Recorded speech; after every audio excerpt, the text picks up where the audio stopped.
വിശദമായ വാർത്തകളിലേക്ക്. തലസ്ഥാനത്ത് നിർമ്മാണത്തിലിരിക്കുന്ന 10 സ്മാർട്ട് സിറ്റി റോഡുകൾ സഞ്ചാരയോഗ്യമാക്കുന്നതിന് മന്ത്രി വി ശിവൻകുട്ടി പ്രഖ്യാപിച്ച സമയപരിധി ഇന്ന് അവസാനിക്കും. റോഡ് നിർമ്മാണം പൂർത്തിയായിട്ടില്ലെന്ന് മാത്രമല്ല, പല റോഡുകളിലും കാൽനട യാത്ര പോലും അതീവ ദുഷ്കരമാണ്. സ്മാർട്ട് റോഡുകൾ അല്ല, സ്മാർട്ടാകാൻ ഒരുങ്ങുന്ന റോഡുകൾ. ഒരുക്കം തുടങ്ങിയിട്ട് നാളുകൾ കുറച്ചായതുകൊണ്ട് തന്നെ ജനങ്ങൾ ഇതിന്റെ പേരിൽ നേരിടുന്ന ദുരിതം ചില്ലറയൊന്നുമല്ല.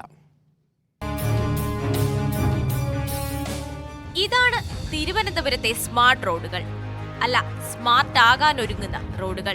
ഒരുക്കം തുടങ്ങിയിട്ട് നാളുകൾ കുറച്ചായതുകൊണ്ട് തന്നെ ജനങ്ങൾ ഇതിന്റെ പേരിൽ നേരിടുന്ന ദുരിതവും ചില്ലറയൊന്നുമല്ല. ദുരിതം തന്നെ, ആർക്കും അങ്ങോട്ടും ഇങ്ങോട്ടും പോകാൻ പറ്റാത്തൊരു സാഹചര്യമായി. എന്ത് ചെയ്യാൻ പറ്റും? പണി ചെയ്തല്ലേ പറ്റുള്ളൂ. പണി തീരെ കണ്ടില്ലേ, നമുക്ക് നടക്കാൻ പോലും പറ്റാത്ത അവസ്ഥയാണ്. ഒരുപാട് നാളായി ഇതിൽ സാധനം വാങ്ങിക്കാനൊക്കെ വണ്ടി അങ്ങ് വെച്ചിട്ടാണ് വരുന്നത്. ഇപ്പം കറങ്ങിയൊക്കെയാണ് വരുന്നത്. പല റോഡുകളും ഗതാഗത യോഗ്യമല്ലെന്ന് മാത്രമല്ല, റോഡുകൾക്ക് പുറമെ ഓട നിർമ്മാണം കൂടിയായതോടെ പലർക്കും വീട്ടിൽ നിന്ന് പുറത്തിറങ്ങാൻ പോലും കഴിയാത്ത അവസ്ഥയാണ്. 6 മാസം കൊണ്ട് ഇങ്ങനെ റോഡ് ഇങ്ങനെ കിടക്കുകയാണ്. പണിയൊന്നും പുരോഗമിക്കുന്നില്ല. എല്ലായിടവും വെട്ടിപ്പൊളിച്ചിട്ട് ഇങ്ങനെ വെളിയെ ഇറങ്ങാനും നിവർത്തിയില്ല. ഓവർബ്രിഡ്ജ്, ഉപ്ലാമൂട് റോഡ്, ജനറൽ ആശുപത്രി ജംഗ്ഷൻ, വഞ്ചൂർ റോഡിന്റെ ഒരു ഭാഗം, തൈക്കാട് ശാസ്താക്ഷേത്രം road, Chala Kothuval street road, bakery forest office road എന്നിവിടങ്ങളിൽ കാൽനട പോലും അസാധ്യമാണ്.